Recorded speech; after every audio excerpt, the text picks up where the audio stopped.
श्री सुखदेव जी कहते हैं, परीक्षित, देवता आदि के साथ ब्रह्मा जी भगवान की स्तुति करके अपने अपने लोकों को चले गए। उसके बाद द्वारकापुरी में भयानक अपशकुनों को देखकर बड़े बूढ़े यदुवंशी भगवान श्री कृष्ण के पास आए। भगवान श्री कृष्ण ने कहा, ब्राह्मणों के शाप के कारण अब यदुवंश का संहार होना निश्चित ही है, अतः उसे कोई टाल नहीं सकता। क्यों न हम सब अब प्रभास क्षेत्र में चलें। वहाँ की महिमा प्रसिद्ध है कि जब दक्ष प्रजापति ने चंद्रमा को शाप दिया था तब उन्हें राजक्षमा रोग से पीड़ित होकर प्रभास क्षेत्र में ही जाकर स्नान किया और वे उसी क्षण ठीक हो गए। अपने प्रिय स्वामी भगवान श्री कृष्ण की आज्ञा मानकर यदुवंशियों ने उन्हें प्रणाम किया और प्रभास क्षेत्र की यात्रा की। उद्धव जी ने कहा, योगेश्वर, आप चाहते तो ब्राह्मणों के शाप को मिटा सकते थे, परंतु आपने ऐसा नहीं किया। इसमें ऐसा समझता हूँ कि आप यदुवंश का संहार कराकर स्वेच्छा से अपने वैकुंठ लोक को पधारना चाहते हैं। श्री सुखदेव जी कहते हैं, परीक्षित, जब उद्धव ने भगवान श्री कृष्ण की इस प्रकार प्रार्थना की तब उन्होंने अपने प्रिय सखा और सेवक से कहा, भगवान कहते हैं, प्रिय सखा, तुमने मुझे जो भी कहा है मैं भी वही करना चाहता हूँ। अब मैं ब्रह्मा आदि देवताओं के लोके में होता हुआ अपने वैकुंठ लोक जाऊँगा। आज से 7वें दिन ही इस द्वारकापुरी को समुद्र समेट लेगा। जब मैं इस मृत लोक को त्याग कर वैकुंठ को चला जाऊँगा, उसी क्षण इस पृथ्वी पर से सारे मंगल नष्ट हो जाएंगे, क्योंकि अब इस भूमि पर अधिकाधिक कलि और उसके दूतों का साम्राज्य हो जाएगा। अब तुम भी अपने स्वजन बंधुओं से मोह छोड़कर इस मृत लोक को त्याग दो। श्री सुखदेव जी कहते हैं, परीक्षित, जब भगवान श्री कृष्ण ने उद्धव जी को इस प्रकार आज्ञा दी तब उन्होंने उन्हें प्रणाम करके तत्व ज्ञान की इच्छा से प्रश्न पूछा, भगवान, आपने मेरे परम कल्याण के लिए ही संन्यास त्याग करने का उपदेश दिया है। हे अनंत, जो लोग विषय आसक्त हो गए हैं उनका त्याग करना अत्यंत ही कठिन है। भगवान, आपने जो मुझे उपदेश किया है उसका तत्व मुझ सेवक को इस प्रकार समझाइए कि मैं इसे सुगमता से साधन कर सकूं। श्री भगवान कहते हैं, उद्धव जी, इस संसार में मनुष्य, यह जगत क्या है, इसमें क्या हो रहा है, ये मेरा है, इन फुजूलों की बातों में उलझा हुआ है, अपना अमूल्य समय को वृथा ही गंवा देता है। महात्मा लोग ने इस विषय में एक कहते हैं कि यदुराज, यह मानव शरीर अत्यंत ही दुर्लभ है। अनेक योनियों में भटकने के बाद भी यदि उस जीव को कोई शुभ कर्म हो तभी ही यह प्राप्त हो सकती है। बुद्धिमान मनुष्य को चाहिए कि वह इस दुर्लभ शरीर को पाकर मृत्यु से पहले ही मोक्ष का मार्ग हरि स्मरण के द्वारा मृत्यु को परम सत्य मानकर नित्य नियम के द्वारा निश्चय कर ले। जैसे खाने का समय है, प्रतिष्ठान या फैक्ट्री आदि पर जाने का समय है, सोने का समय है और मनोरंजन आदि का समय है, ठीक उसी प्रकार इस शरीर को अनित्य मानकर प्रभु का स्मरण करे और भक्ति में उनके लीन हो जाए। समय निश्चय करने वाला जीव बार बार जन्म और मृत्यु के चक्कर से मुक्त हो सकता है। बोलो भगवान श्री रामचंद्र नारायण की जय। सज्जनों, अब लौकिक एवं परलौकिक भोगों का वर्णन है। श्री भगवान श्री कृष्ण कहते हैं, प्रिय उद्धव, भयोदितेश वहित धर्म स्वधर्मेषु मदाश्रय। अर्थात साधक को चाहिए कि सभी प्रकार से मेरी ही शरण में रहकर गीता पाठ, पंचरात्र आदि में मेरे द्वारा उपदेश किए हुए अपने अपने धर्मों का सावधानी से पालन करें। जहाँ तक उससे हो सके निष्काम भाव से अपने वर्ण, आश्रम और कुल के अनुसार सदाचार का भी अनुष्ठान करे। जब आत्मज्ञान की इच्छा जागे तब उसे कोई विधि विधान की आवश्यकता नहीं होती, क्योंकि जिज्ञासु का परम धन है आत्मा और शरीर अनित्य, अनेक और जड़ है तथा आत्मा नित्य और चेतन है। इस प्रकार देह से आत्मा की महानता विशेष है, अतएव देह आत्मा से भिन्न है। जब जीव को शरीर और शरीर को जीव मान लेता है तब उसी मूल के कारण उस स्थूल शरीर के जन्म मरण और सूक्ष्म शरीर के आवागमन का आरोप आत्मा पर किया जाता है।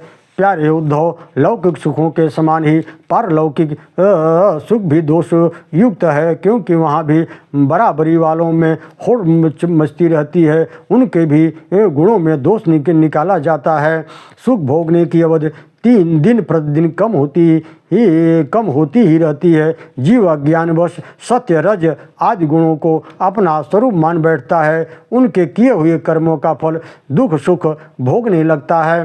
जब तक गुणों की विषमता है तब तक आत्मा के एकत्व की अनुभूति नहीं होती, और जब तक आत्मा की अनेकता है तब तक तो उन्हें काल अथवा कर्म किसी एक के अधीन तो रहना ही पड़ेगा।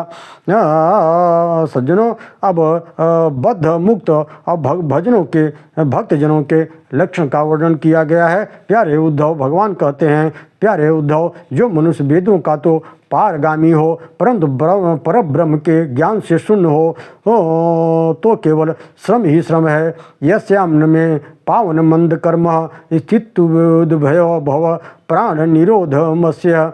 अर्थात इसलिए उद्धव, जिस वाणी में जगत की उत्पत्ति स्थित और प्रलय रूप मेरी लोक पावन लीला की वर्णन न हो और लीला अवतारों में भी मेरे लोकप्रिय राम कृष्णादि अवतारों का यशोगान न हो, वह वाणी बंध्या कहलाई गई है। बुद्धिमान पुरुष को चाहिए कि ऐसी वाणी का उच्चारण एवं श्रवण भी न करे। प्रिय उद्धव, मेरा भक्त कृपा की मूर्ति होता है। वह किसी भी प्राणी से बैर भाव नहीं रखता और बड़े से बड़े संकट को भी प्रसन्न चित्तपूर्वक सहन कर लेता है। वह समदर्शी और सबका भला करने वाला मेरा भक्त होता है और संग्रह परिग्रह से सर्वदा मुक्त रहता है, परिमित भोजन करता है और शांत स्वभाव का होता है। उसकी बुद्धि स्थिर होती है, उसे मेरा ही आसरा होता है। वह आत्म तत्व में के चिंतन में संलग्न रहता है। प्यारे उद्धव, मेरी मूर्ति और मेरे भक्तों के दर्शन, स्पर्श, पूजा एवं गुण और कर्मों का श्रवण एवं कीर्तन करे।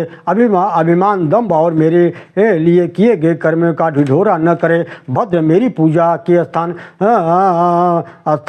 अग्नि, ब्राह्मण, गौ, वैष्णव, आकाश, वायु, जल, पृथ्वी, आत्मा, समस्त प्राणी, ये सब मेरी पूजा के स्थान हैं। प्यारे उद्धव, ऋग्वेद, यजुर्वेद, सामवेद के मंत्रों द्वारा सूर्य में मेरी पूजा करे, हवन के द्वारा अग्नि में, आतिथ्य द्वारा ब्राह्मणों में और हरी हरी घास के द्वारा गौओं में मेरी पूजा करनी चाहिए। सज्जनों, इस अध्याय में सत्संग की महिमा और कर्म और तथा कर्म त्याग के क्या क्या विधि हैं उसको यह बतलाया गया है। भगवान श्री कृष्ण कहते हैं, प्रिय उद्धव, न रोधयति माम योगम योगे न सांख्यम धर्म एवच। जगत में जितने आसक्तियां हैं उन्हें सत्संग नष्ट कर देता है। यही कारण है कि सत्संग जिस प्रकार मुझे बस में कर लेता है वैसा साधन न योग है, न सांख्य है, न धर्म पालन और न स्वाध्याय, तपस्या, त्याग, इष्टपूर्त और दक्षिणा से भी मैं वैसा प्रसन्न नहीं होता।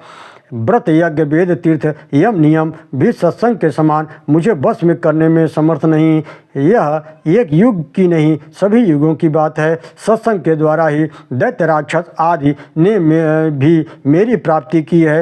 वैश्य, शूद्र, स्त्री, रजोगुणी, तमोगुणी आदि जीवों ने, वृत्तासुर, प्रहलाद, बलि, बाणासुर, मैं, दानव, विभीषण, सुग्रीव, हनुमान, जामवंत, राजेंद्र आदि ने भी सत्संग के द्वारा ही मेरे परम पद को प्राप्त किया है। उद्धव जी ने कहा, भगवान, वह मुझे स्वधर्म का पालन करना चाहिए अथवा सब कुछ त्याग कर आपकी शरण ग्रहण करनी चाहिए, मुझे बतलाइए। भगवान कृष्ण ने कहा, वे प्यारे उद्धव, जिस परमात्मा का परोक्ष रूप से वर्णन किया जाता है वे साक्षात अपरोक्ष ही हैं एवं प्रत्यक्ष हैं। यह आदि पुरुष पहले एक और अव्यक्त ही था, काल की गति से माया का आश्रय लेकर यह ही उनके रूप में प्रतीत होने लगा। इस संसार रूपी वृक्ष के दो बीज हैं, पाप और पुण्य। असंख्य वासनाएं जड़ें हैं और 3 गुण तने हैं एवं पंचभूत इसकी प्रधान शाखाएं हैं। शब्दादि 5 विषय रस हैं एवं 11 इंद्रियां इसकी शाखाएं हैं। और वात, पित्त, कफ 3 छाल हैं एवं इनमें 2 तरह के फल लगते हैं, एक सुख है और दूसरा दुख है। सज्जनों, अब आगे चलते हैं हंस रूप में सनकादियों को उपदेश का वर्णन किया गया है। भगवान कृष्ण कहते हैं, प्रिय उद्धव, सत्व रज और तम ये तीनों प्रकृति के गुण हैं, आत्मा के नहीं। सत्व के द्वारा रज और तम इन दो गुणों पर विजय प्राप्त कर लेनी चाहिए।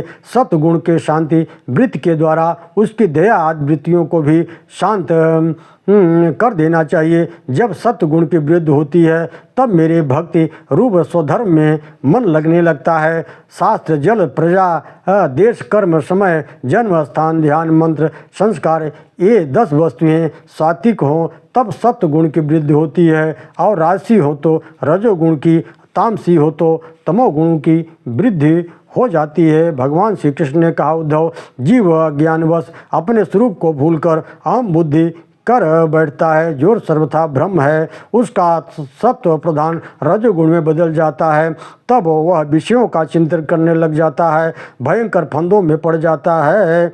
विवेकी पुरुष का भी चित्त रजोगुण तमोगुण के वेग से विक्षिप्त हो जाता है और उसकी विषयों में दोष दृष्टि बनी रहती है। इसलिए वह बड़ी सावधानी से अपने चित्त को एकाग्र करने की चेष्टा करता है ताकि वह विषयों में आसक्त न हो। प्यारे उद्धव, मेरे प्रिय शिष्य सनकादियों ने योग का यही स्वरूप बताया है कि साधक सब ओर से अपने मन को वश में करके विराट आदि रूप में ही भी नहीं, केवल मुझ में ही लगा दे।